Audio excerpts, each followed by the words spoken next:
Next 12th டிசைனுக்கு கொஞ்சம் மேலே தள்ளி ஒரு ஸ்பைரல் கொடுத்துட்டு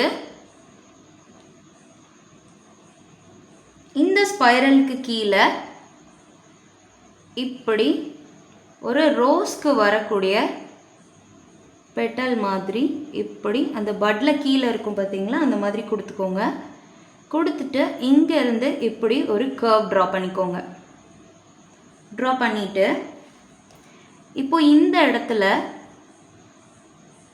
இப்படி ஒரு கர்வ் மாதிரி ட்ரா பண்ணி வேவி லைன் கொடுத்தோம்ல, ஸோ அதே மாதிரி குட்டி குட்டியாக கொடுத்து இப்படி ஒரு பெட்டல் மாதிரி கொடுத்துக்கோங்க.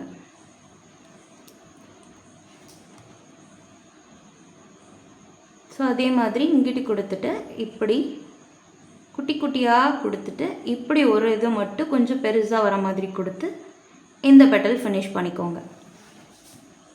அகெயின் அதுக்கு மேலே இதே மாதிரி போட்டு குட்டி குட்டியாக போட்டு இங்கே இருந்து ஃபில் பண்ணிக்கோங்க. இந்த இது ஃபினிஷ் பண்ணிவிட்டு அகெயின் இதே மாதிரி இப்படி குட்டி குட்டி கர்வாக கொடுத்து இங்கேயும் இந்த பெட்டலை ஃபினிஷ் பண்ணிவிட்டு இது மாதிரி சுற்றி சுற்றி சுற்றி நீங்கள் பெட்டல்ஸ் மாதிரி கொடுத்துக்கோங்க.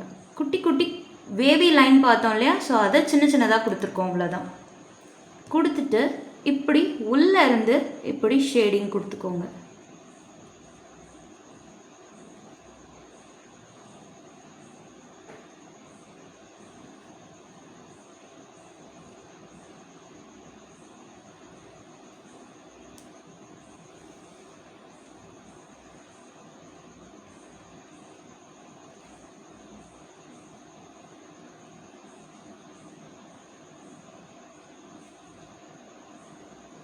ஸோ இது பார்க்குறதுக்கு ஒரு ரோஸ் நல்ல ப்ளூமாக இருக்கிற மாதிரி தெரியும். ஸோ இதுதான் உங்களுக்கு 12th டிசைன் வந்திருக்கும். நெக்ஸ்ட்டு 13th டிசைன் பார்க்கலாமா? பார்த்துக்கோங்க டிசைனோட அவுட்புட்.